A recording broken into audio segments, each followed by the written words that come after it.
Hello everyone, welcome back to the daily current affair series of triple A bright academy. इस series में आज हम 31 में और 1 जून के जो करंट अफेयर्स होंगे वो डिस्कस करेंगे। बट पहले हम डिस्कस करेंगे जो मैंने क्वेश्चंस पूछे थे आपसे लास्ट क्लास में। पहला मैंने आपसे क्वेश्चन पूछा था कि फर्स्ट इंडियन कौन थे जिन्होंने बुकर प्राइज़ जीता था इंडिया के लिए, तो वो अरुंधति रॉय है। ठीक है, इसमें जिन्होंने भी VS नायपॉल या आपके सलमान रश्दी का जो आंसर दिया ना, उसमें ये है कि वो इंडियन ओरिजिन के थे, बट मैंने आपसे सिर्फ इंडियन पूछा था। तो जो इंडियन थी फर्स्ट वो अरुंधति रॉय थी। उनकी जो बुक है the God of small things, उनके लिए उसके लिए उनको अवार्ड मिला था।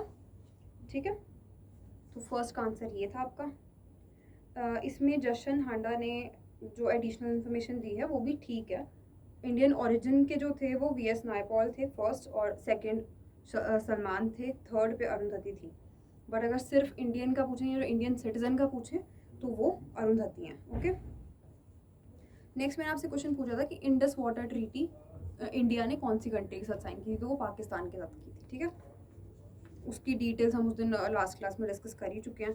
थर्ड क्वेश्चन मैंने आपसे पूछा था कि डेप्यूटी गवर्नर्स बताने, आपने मुझे RBI के, तो वो साहिल ने यहाँ पे सही आंसर दिया हुआ है। महेश कुमार जैन, माइकल देवव्रत पात्रा, M राजेश्वर राव और T रविशंकर, ये आपके 4 डेप्यूटी गवर्नर्स हैं। 4 डेप्यूटी गवर्नर्स होते हैं RBI के और 1 गवर्नर होते हैं। गवर्नर आपको पता ही है शक्तिकांत दास है 25th, और 4 आपके जो डेप्यूटी गवर्नर्स हैं वो ये थे। ठीक है, इसमें अभिनव ने भी सही आंसर दिया है, साहिल ने भी सही आंसर दिया है, सुमन ने सही आंसर दिया है, और साहिल चौहान जो हैं वो जो भी एडिशनल इन्फॉर्मेशन देते हैं दैट्स वेरी नाइस, उसको भी पढ़ लिया करना। ठीक है, उसके बाद मीनाक्षी ने सही आंसर दिया है, अनीशा ने सही आंसर दिया है, और गुलशन ने भी सही आंसर दिया है। मुकेश का भी इसमें सही आंसर है, और जुगराज ने भी सही आंसर दिया है। तो ये आपके पिछली क्लास के थे क्वेश्चंस। ठीक है, अब डिस्कस करते हैं आज के आपके करंट अफेयर्स। पहले इंपॉर्टेंस ऑफ द डे देखेंगे। 31 मई को यानी पिछले कल world no tobacco day celebrate किया जाता है, जिसमें टोबैको से होने वाली जितनी भी डिजीज़ हैं, हमारे लंग्स को जितना नुकसान पहुंचता है, वो सबको थोड़ा हाईलाइट करके टोबैको के यूज़ को बिल्कुल मिनिमम करने के लिए ये डे को सेलिब्रेट किया जाता है वर्ल्ड वाइड। ठीक है, थीम क्या थी इस बार की? Tobacco threat to our environment, ये इस बार की थीम थी। फर्स्ट क्वेश्चन हमारा आज का है, where was the world economic forum annual meeting 2022 held? World economic forum की एक एनुअल मीटिंग होती है। एनुअल मीटिंग मतलब कि हर साल एक मीटिंग होती है उनकी, तो वो इस साल कहाँ पर हुई है? स्विट्जरलैंड में हुई है। ठीक है, इस साल की मीटिंग स्विट्जरलैंड में हुई है। दी 52nd एनुअल मीटिंग थी ये, 52nd एडिशन थी ये इस मीटिंग की। ये हुई थी आपकी स्विट्जरलैंड में। थीम क्या थी इस मीटिंग की? Working together restoring trust. Working together restoring trust इस बार की WEF की एनुअल मीटिंग की थीम थी। According to the Edelman trust barometer special report the geopolitical business, Indian companies have emerged as the most trusted by the domestic population. मतलब कि India के जितने भी लोग हैं वो सबसे ज़्यादा इंडियन कंपनीज को ही ट्रस्ट कर रहे हैं इस रिपोर्ट के अकॉर्डिंग। उसके बाद वो ट्रस्ट कर रहे हैं बाकी के कंट्रीज़ को, जिसमें सेकेंड नंबर पे चाइना है। इंडिया के बाद इंडिया के जो सिटीजन्स हैं वो चाइना की प्रोडक्ट्स पे बिलीव करते हैं, उसके बाद कनाडा, उसके बाद US, उसके बाद UK। ठीक है, ये भी एक रिपोर्ट थी, इससे रिलेटेड थी तो मैंने ये भी इंक्लूड कर दी। अच्छा, MD की अगर बात करें तो वो कौन है? MD हमने आज से पहले नहीं डिस्कस किया इतना, तो सादिया जहीदी जो हैं वो MD हैं आपकी वर्ल्ड इकोनॉमिक फोरम की। ये पाकिस्तान से बिलोंग करती हैं। ठीक है, पाकिस्तान से ये बिलोंग करती हैं। हेडक्वार्टर्स हमने पहले भी डिस्कस किया है, जेनेवा स्विट्जरलैंड में है। और हमने एक और चीज़ डिस्कस की है, एग्जीक्यूटिव चेयरमैन हमने बहुत बार डिस्कस किए हैं WEF के। ये आपने मुझे बताना है कमेंट में कि कौन है एग्जीक्यूटिव चेयरमैन WEF के। सेकेंड क्वेश्चन हमारे पास आज है कि which state has launched a new health and wellness app आयु? आयु नाम का एक health and wellness app launch किया है फॉलोइंग में से किसी एक स्टेट ने। तो कौन सी स्टेट है वो स्टेट है आपकी कर्नाटका। ठीक है, कर्नाटका ने ये ऐप लॉन्च किया है। कर्नाटका के जो CM हैं बसवराज बोम्मई, उन्होंने इस ऐप को लॉन्च किया है। ये ऐप क्या है? ये ऐप इसलिए लॉन्च किया गया है ताकि जितने भी हेल्थ से रिलेटेड जितनी भी क्रॉनिक डिजीजेस होती हैं, मतलब काफ़ी खतरनाक जो डिजीज़ होती हैं, उनको एड्रेस किया जा सके, उनको हील किया जा सके, उसमें हेल्पफुल रहेगा ये वाला ऐप, ठीक है। और लाइफस्टाइल डिसऑर्डर्स क्या होते हैं कि हमने अपना लाइफस्टाइल जिस तरह का बना दिया है उसकी वजह से भी हमें काफ़ी ज़्यादा प्रॉब्लम्स होती हैं। जैसे हमारे ईटिंग अगर स्टाइल अच्छा नहीं है, हम लोग बहुत ऑयली फूड या फैट फूड वगैरह कंज्यूम करते हैं, तो उसकी वजह से ओबेसिटी की प्रॉब्लम, ऐसी सी जो प्रॉब्लम्स होती हैं ना, जो हमारे लाइफस्टाइल के बिगड़ने से होती हैं, वो उन सब प्रॉब्लम्स को भी इसमें एक डिटेक्शन मिलेगी, और योगा और मेडिटेशन के थ्रू भी उनको हील किया जाएगा इस एक ऐप के थ्रू। तो ये ऐप आपके लिए काफ़ी इंपॉर्टेंट है। Okay, the app would provide users with personalised wellness solutions and offer doctor consultations. अब इस ऐप में स्पेशल क्या है, और भी बहुत सारे ऐप्स हैं जो हेल्थ के रिगार्डिंग हमने अभी तक देखे हैं मार्केट में, बट इस ऐप का क्या है कि पर्सनलाइज्ड इसमें वेलनेस सॉल्यूशंस मिलेंगे। पर्सनलाइज मतलब हर एक इंसान के हिसाब से उनको चेंज किया जाएगा, पर्सनलाइज किया जाएगा, वैसे वेलनेस सॉल्यूशंस भी मिलेंगे इसमें, और साथ के साथ डॉक्टर की कंसल्टेशंस भी मिलेंगी इसमें।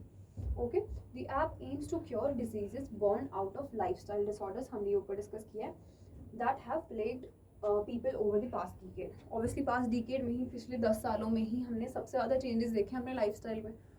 सारी चीज़ें, मतलब हम लोग फ़ोन के जब से डिजिटलाइजेशन हुई है, काफ़ी सारी चीज़ें ऐसी हैं जो लाइफस्टाइल डिसऑर्डर्स को मतलब बहुत ज़्यादा बढ़ावा देती हैं, ठीक है। अच्छा, यहाँ पर योगा की बात हो रही है, तो ये जून स्टार्ट हो गया। जून में हम योगा डे भी मनाते हैं ना, कब होता है? 21 जून को हम लोग योगा डे भी ऑब्जर्व करते हैं। ओके, नेक्स्ट हमारे पास क्वेश्चन है, Forbes magazine has release the 7th edition of the Forbes 30 under 30 Asia list 2022, which country top the maximum entries. अब इसमें क्या पूछा है हमसे कि फोर्ब्स मैगजीन ने ना एक लिस्ट रिलीज की है, 7th एडिशन है ये उस लिस्ट की। कौन सी लिस्ट है? 30 अंडर 30 एशिया लिस्ट 2022 की, 30 अंडर 30 एशिया लिस्ट। इसमें कौन सी कंट्री ने सबसे ज़्यादा एंट्रीज के साथ टॉप किया है? कौन सी कंट्री ने सबसे ज़्यादा एंट्रीज के साथ टॉप किया है? तो वो कंट्री है इंडिया, ठीक है। इंडिया की टोटल 61 एंट्रीज हुई हैं इस एक लिस्ट में। तो इस लिस्ट में क्या होता है कि 10 डिफरेंट कैटेगरीज होंगी, उन कैटेगरीज में, हर 10 कैटेगरीज में 10-10 लोगों को सिलेक्ट किया जाएगा, जो वो 30 लोगों को सिलेक्ट किया जाएगा, और वो 30 लोग जो होंगे वो अंडर 30 एज होंगे, उनकी एज अंडर 30 ईयर्स होगी, तो वो इस लिस्ट में आने के काबिल बनते हैं। तो 10 कैटेगरीज हैं और 30 इंडिविजुअल्स को हर एक कैटेगरी में इसमें रखा जाता है। इंडिया ने इसमें टॉप किया है, इंडिया की टोटल 61 एंट्रीज हैं। सेकंड नंबर पे सिंगापुर की 34 एंट्रीज हैं, काफ़ी ज़्यादा बड़ा डिफरेंस है। तो ये इंडिया के लिए भी एक प्राउड बात है कि ये इस लिस्ट में हमारे सबसे ज़्यादा पार्टिसिपेंट्स गए हैं। जापान 33 पे है, ऑस्ट्रेलिया 32 पे, मतलब इनके नंबर आपको याद रखने की जरूरत नहीं है। आपको ये याद रखना है कि इंडिया ने 61 एंट्रीज का टॉप किया है, और सेकंड पे सिंगापुर है, बस इतना याद रखना। सिंगापुर का नंबर भी आपको याद रखने की जरूरत नहीं है। The youngest honoree on the list is 14-year-old Japanese Olympic skateboarding gold medalist Momiji Nishida। अब जापान की जो एक स्केटबोर्डिंग आर्टिस्ट हैं, ठीक है, 14-year-old हैं, वो गोल्ड मेडल मिल चुका है उनको जापानीज ओलंपिक्स में, जो स्केटबोर्डिंग में ही था, तो उसमें वो गोल्ड मेडलिस्ट हैं। मोमिजी निशिया उनका नाम है, वो इस लिस्ट की यंगेस्ट ऑनरी है, मतलब जो जिनको ये ऑनर मिला है वो यंगेस्ट जो पर्सन है वो कौन है? मोमिजी निशिया। तो इनका नाम आपके लिए काफ़ी इंपॉर्टेंट है, ठीक है। नेक्स्ट हमारे पास क्वेश्चन है कि where did PM Modi inaugurate the India's biggest drone festival Bharat drone Mahotsav 2022। Bharat drone महोत्सव लॉन्च किया है पीएम मोदी जी ने। वो इंडिया का लार्जेस्ट या बिगेस्ट ड्रोन फेस्टिवल होने वाला है। कहाँ पर लॉन्च हुआ ये? न्यू दिल्ली में। ओके, न्यू दिल्ली में ये ड्रोन महोत्सव लॉन्च हुआ है, न्यू दिल्ली के प्रगति मैदान में। प्रगति मैदान काफ़ी फेमस है, वहाँ पर ना बुक फेयर्स वगैरह भी बहुत सारे ऑर्गेनाइज किए जाते हैं। तो वहाँ पर ही ये जो आपका भारत ड्रोन महोत्सव है 2022 का, ये वहीं पर ही लॉन्च किया है नरेंद्र मोदी जी ने, एट दी भारत ड्रोन महोत्सव इन न्यू दिल्ली। इसमें ना बहुत ज़्यादा जानने वाली या हमारे एग्जाम से रिलेट करने वाली इतनी कोई चीज़ें नहीं थी, बस ये एक पॉइंट थोड़ा ज़्यादा इंपॉर्टेंट था कि एक कंपनी है ई प्लेन, ठीक है, ई प्लेन कंपनी है, ये एक aviation and aerospace component manufacturing company है। ये कंपनी ने पहली बार यहाँ पर अपना प्रोटोटाइप एक वो डिस्प्ले किया है, शो किया है, जो है जिसका नाम है E200। अब E200 क्या है? India's first flying taxi, India की फर्स्ट फ्लाइंग टैक्सी ये कंपनी बनाने वाली है। तो वो उसका एक सैंपल मतलब कह सकते हैं आप, वहाँ पर इन्होंने डिस्प्ले किया है, ठीक है। तो इसका नाम आपको याद रखना है, E200 है, जो इंडिया की फर्स्ट फ्लाइंग टैक्सी हो सकती है अगर ये सक्सेसफुल इसका हो जाता है सारे ट्रायल्स वगैरह, तो ये हो सकती है इंडिया की पहली फ्लाइंग टैक्सी। और कौन सी कंपनी इसको मैन्युफैक्चर कर रही है? ई प्लेन, ठीक है। अच्छा, अब यहाँ पर सिविल एविएशन मिनिस्टर आपने मुझे बताना है कि कौन है, ये भी हमने बहुत बार डिस्कस किया है। तो सेकंड क्वेश्चन आपका ये कि सिविल एविएशन मिनिस्टर कौन है इंडिया के। फिफ्थ क्वेश्चन हमारे पास है, Param Ananta supercomputer commission at which place under national supercomputing mission. अब नेशनल सुपर कंप्यूटिंग मिशन के अंडर एक और नया सुपर कंप्यूटर जो है वो कमीशन कर दिया गया है। तो कहाँ पर कमीशन किया है वो, ये हमसे पूछा है। नाम क्या है उस सुपर कंप्यूटर का? परम अनंत, ठीक है। परम अनंत जो है वो IIT गांधीनगर में कमीशन हुआ है, ओके। IIT गांधीनगर, परम Ananta super computer IIT Gandhinagar में हुआ है। ये एक जॉइंट इनिशिएटिव है बिटवीन आपका जो मीटी मिनिस्ट्री है और department of science and technology, इन दोनों का एक जॉइंट इनिशिएटिव है ये। अब इसके साथ साथ एक और थोड़ा स्टैटिक के टाइप से ये जो पॉइंट था ये ज़्यादा इम्पोर्टेंट था कि फ्रंटियर एक आपका सुपर कंप्यूटर है जो US ने डेवलप किया है, और एक और सुपर कंप्यूटर है जिसका नाम है फुगाको, ये जापान के द्वारा मैन्युफैक्चर किया गया है।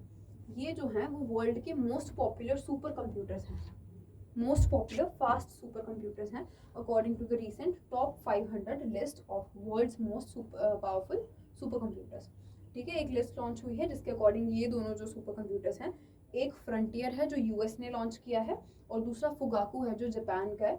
ये दोनों वर्ल्ड के सबसे ज़्यादा फास्ट सुपर कंप्यूटर्स और सबसे ज़्यादा पॉपुलर सुपर कंप्यूटर्स बने हैं इस लिस्ट के अकॉर्डिंग।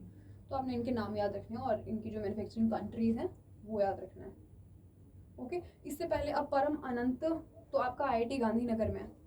इससे पहले कौन कौन से वाले थे जो हमने डिस्कस किए थे? उनमें से एक था आपका परम गंगा जो IIT रुड़की का था, गंगा वाला था आपका IIT रुड़की का। और एक था आपका परम गंगा था और परम अनंत, परम प्रवेग और परम शक्ति। परम शक्ति वाला जो था आपका वो कहाँ पे हुआ था? IIT खड़गपुर में, खड़गपुर में।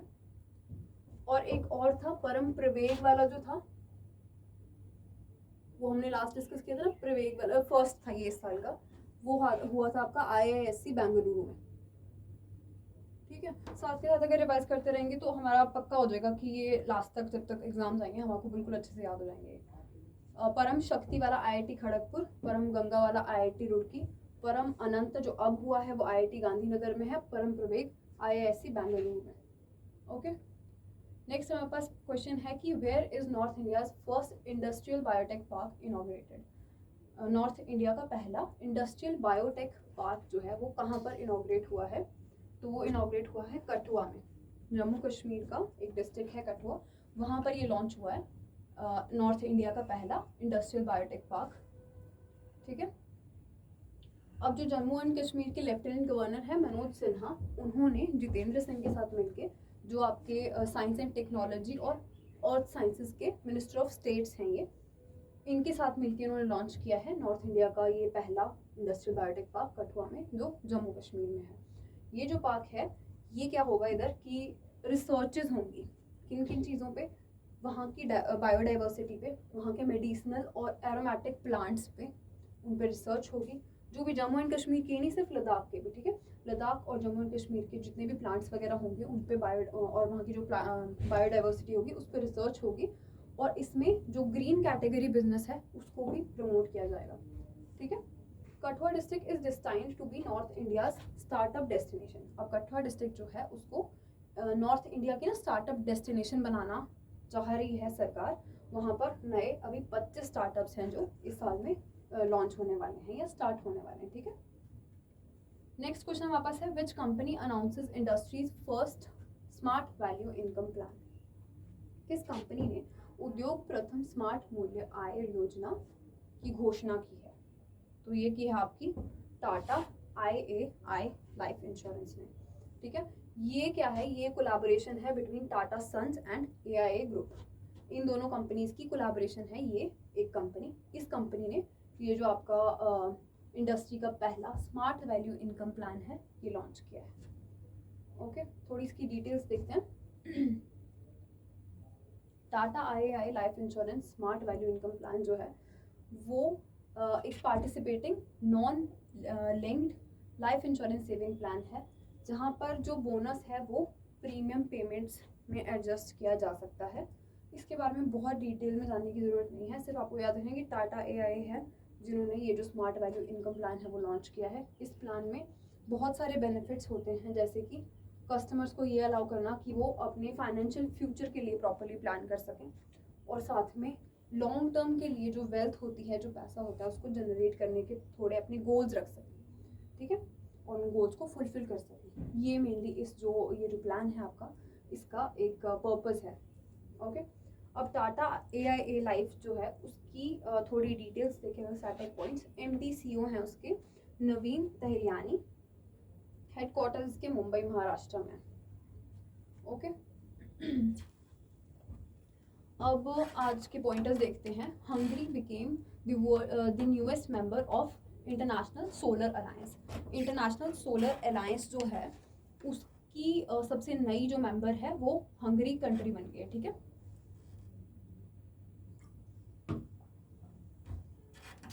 यहाँ पे आपका क्वेश्चन बनता है कि इंटरनेशनल सोलर अलायंस जो है उसके हेडक्वार्टर्स कहाँ पर हैं और उसकी टोटल मेंबर कंट्रीज कितनी हो गई हैं अब हंगरी को इंक्लूड करके, ये आपने मुझे बताना है। नेक्स्ट पॉइंटर है कि ministry of skill development launch the pilot project for skilling tribal youth. अब मिनिस्ट्री ऑफ स्किल डेवलपमेंट है ना, एक पहला फर्स्ट ऑफ इट्स काइंड है ये इंडिया में, जहाँ पर रूरल जो ट्राइब्स होते हैं ना उनको टेक्निकल ट्रेनिंग प्रोवाइड की जाएगी इस एक प्रोग्राम के तहत, ठीक है। और ये जो प्रोग्राम है कहाँ पर लॉन्च हुआ है, इसका जो वेन्यू है वो जानना बहुत इंपॉर्टेंट है। भोपाल मध्य प्रदेश में ये जो स्किल डेवलपमेंट प्रोग्राम है ये लॉन्च हुआ है, ठीक है। स्किल डेवलपमेंट के मिनिस्टर कौन है आपके? धर्मेंद्र प्रधान। धर्मेंद्र प्रधान जो है वो स्किल डेवलपमेंट के और एंटरप्रेन्योरशिप के आपके मिनिस्टर भी हैं। Government of India has announced the formation of Cotton Council of India under the chairmanship of renowned veteran cotton man Suresh Kotak. अब गवर्नमेंट ऑफ इंडिया ने एक कॉटन काउंसिल ऑफ इंडिया बनाने की बात कही है, और इस काउंसिल को जो चेयरमैन होंगे, इसके जो चेयर करेंगे इसको, वो कौन होंगे? सुरेश कोटक। सुरेश कोटक को कॉटन मैन के नाम से भी जाना जाता है। इनके जितने भी कंट्रीब्यूशन रही है कॉटन की इंडस्ट्री में, टेक्सटाइल इंडस्ट्री में, उसके लिए इनको कॉटन मैन के नाम से भी जाना जाता है। तो इनको चूज किया गया है as the chairman of cotton council of India, ठीक है। ये इंपॉर्टेंट है आपके लिए। सुरेश कोटक के बेटे भी जो हैं वो भी काफ़ी पॉपुलर हैं, काफ़ी फेमस हैं। उदय कोटक इनके बेटे हैं। उदय कोटक जो कि आपके MD CEO और फाउंडर हैं कोटक महिंद्रा बैंक के, वो इनके सन हैं। ओके, तो इनको बना दिया गया है कॉटन काउंसिल ऑफ इंडिया का चेयरमैन। नेक्स्ट पॉइंटर है कि a new banking platform of Akara Capital Advisors Private Limited has launch live boundless credit line card specially for women. इसमें आपको सिर्फ इतना याद रखना है कि एक न्यू बैंकिंग प्लेटफॉर्म है। न्यू बैंकिंग क्या होता है, हमने पहले भी डिस्कस किया था ना, जिनकी फिजिकल कोई ब्रांच नहीं होती है, जो टोटली डिजिटली अपने वाला ऑनलाइन ही सारा बिजनेस से डील करते हैं, सारी डीलिंग उनकी ऑनलाइन ही होती है और उनकी फिजिकल कोई ब्रांच नहीं होती, ठीक है, डिजिटली ही वो परफॉर्म करते हैं। तो वैसा एक बैंक है, वैसा एक प्लेटफॉर्म है अकारा कैपिटल्स। उन्होंने एक लिव बाउंडलेस के नाम से एक क्रेडिट लाइन कार्ड लॉन्च किया है जो मेनली विमेन को फोकस करता है। बस इतना याद रखना आपने इसमें। ये जो कार्ड है ये cashback rewards, welcome credits, free ATM withdrawals, ऐसी सर्विसेज को भी ऑफर कर रहा है इन लेडीज़ के लिए। ओके, नेक्स्ट हमारे पास पॉइंटर है कि लवलीना बोरगोहेन जो हैं जिन्होंने टोक्यो ओलंपिक्स में ब्रॉन्ज मेडल भी जीता था, उनको चेयरमैन बना दिया है IBA की एथलीट्स कमेटी का। ठीक है, एथलीट्स कमेटी का चेयरमैन बना दिया गया है लवलीना बोरगोहेन को, और शिवा थापा को वाइस चेयरमैन बना दिया गया है सेम कमेटी का। ओके, तो ये आपको याद रखना है। IBA का चेयरमैन नहीं बनाया है, IBA की एथलीट्स कमेटी का चेयरमैन बनाया है। नेक्स्ट हमारे पास पॉइंटर है कि रेडबुल के सर्जियो पेरेज जो हैं वो मोनाको F1 ग्रैंड प्रिक्स जो है इस साल की वो जीत गए हैं, सर्जियो पेरेज। नेक्स्ट पॉइंटर है दी LIC, इंडिया की जो लार्जेस्ट इंश्योरर है या लार्जेस्ट इंश्योरेंस कंपनी है, उन्होंने लॉन्च की है एक स्कीम जिसका नाम है बीमा रत्ना। इसमें सिर्फ ये जानने की ज़रूरत है, इसकी डिटेल्स जानने की जरूरत नहीं है। LIC ने लॉन्च की एक स्कीम बीमा Ratna. Government extended the PM's employment generation program till financial year 2026 with an outlay of 13,554 rupees। Government ने एक और योजना है, एक और स्कीम है जिसको और एक्सटेंड कर दिया है। स्कीम का नाम क्या है? PM employment generation programme. कब तक इसको एक्सटेंड किया है? फाइनेंशियल ईयर 2026 तक। ठीक है, और कितना इसमें और एक्स्ट्रा बजट लगाएंगे, अब कितना और एक्स्ट्रा बजट रहेगा इसके लिए? 13,554 रुपीज़, करोड़ रुपीज़ आएगा ये, आई गेस ये। नेक्स्ट हमारे पास पॉइंटर है PM केयर्स फॉर चिल्ड्रन नाम की एक स्कीम लॉन्च हुई है। ठीक है, PM केयर्स फॉर चिल्ड्रन, ये स्कीम मेनली उन लोगों के लिए है जिन्होंने अपने पेरेंट्स को खो दिया है कोरोना के टाइम पे, तो उनके लिए मेनली ये जो स्कीम है ये लॉन्च की गई है। इस स्कीम के अंडर क्या होगा कि 4,000 पर मंथ प्रोवाइड किए जाएंगे सारी बेसिक रिक्वायरमेंट्स के लिए बच्चों को। ठीक है, जिन भी बच्चों ने अपने पेरेंट्स को लॉस किया है इस कोरोना के टाइम पे, उनकी बेसिक रिक्वायरमेंट्स के लिए 4,000 पर मंथ दिए जाएंगे। साथ के साथ फाइनेंशियल असिस्टेंट मिलेगी स्कूलिंग के लिए, हायर एजुकेशन के लिए या हायर एजुकेशन की कुछ स्कॉलरशिप वगैरह के लिए।